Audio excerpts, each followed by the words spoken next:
84% ta' sidien ta' kumpaniji barranin f'Malta jemmnu li Malta hija attraenti għall-investiment dirett barrani, żieda ta' 5 punti perċentwali mis-sena li għaddiet.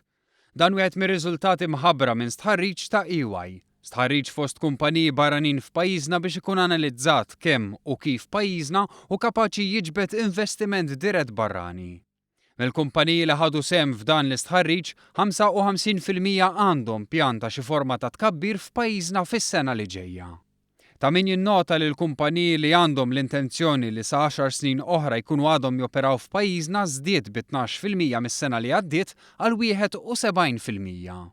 Fil-preżentazzjoni tal-istħarriġ kien spjegat li l-istabilità tal-klima soċjali u t-trasparenza tal-ambjent politiku, legali u regolatorju huma l-iktar fatturi attraenti għal pajjiżna. Filwaqt li t-trasport u l-infrastruttura u l-ambjent ta' riċerka u l-iżvilupp u l-innovazzjoni irriżultaw l-iktar setturi li jeħtieġu titjib. It-tnaqqis tal-burokrazija kienu koll iktar elementi msemmi biex tissaħħaħ l-innovazzjoni flimkien ma' titjib fl-edukazzjoni u t-taħriġ.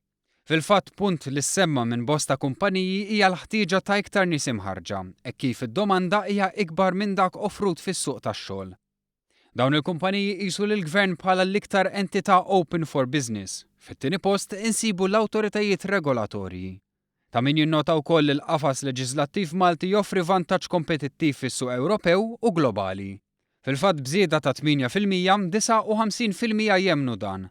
Filwaqt li 71% jemmnu li l-qafas leġislattiv iħeġġeġ li l-kumpaniji jiġu f'Malta.